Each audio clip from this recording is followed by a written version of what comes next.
કેન્દ્રીય મંત્રી મનસુખ માંડવિયાના અધ્યક્ષસ્થાને જૂનાગઢમાં સાયકલ રેલી યોજાઈ હતી।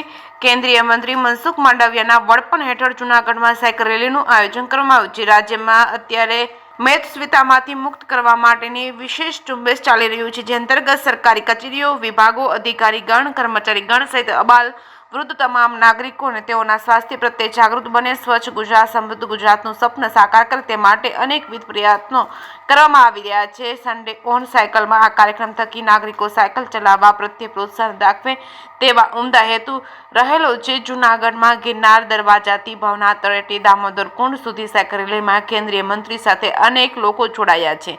આ તકે કેન્દ્રીય મંત્રીએ જણાવ્યું હતું કે પ્રધાનમંત્રી નરેન્દ્ર મોદીના વિકસિત ભારતના સપનાને સાકાર કરવામાં દેશનો દરેક નાગરિક સ્વચ્છ હોય તે ખૂબ જ આવશ્યક છે। તે માટે સન્ડે ઓન સાયકલ મુહિમ ચલાવવામાં આવી રહી છે। પ્રત્યેક નાગરિક રવિવારના રોજ 1 કલાક સાયકલ ચલાવે, જેનાથી તેમનું સ્વાસ્થ્ય સુધરે અને આ મુહિમમાં અબાલ વૃદ્ધ સર્વ નાગરિકો ઉત્સાહભેર જોડાઈ રહ્યા છે, જે વિકસિત ભારતના સપનાને સાકાર કરવામાં મદદરૂપ બને છે। કાર્યક્રમમાં ડેપ્યુટી મેયર આકાશ કટારા, ધારાસભ્ય Sanjaybhai Koradiya, deputy municipal commissioner Jadeja, નાયબ કલેક્ટર ચરણસિંહ ગોહિલ, જિલ્લા રમત-ગમત અધિકારી ભૂષણ કુમાર યાદવ, વિવિધ કચેરીના કર્મયોગી, બોડી સંખ્યામાં શાળાના વિદ્યાર્થીઓ જોડાયા હતા।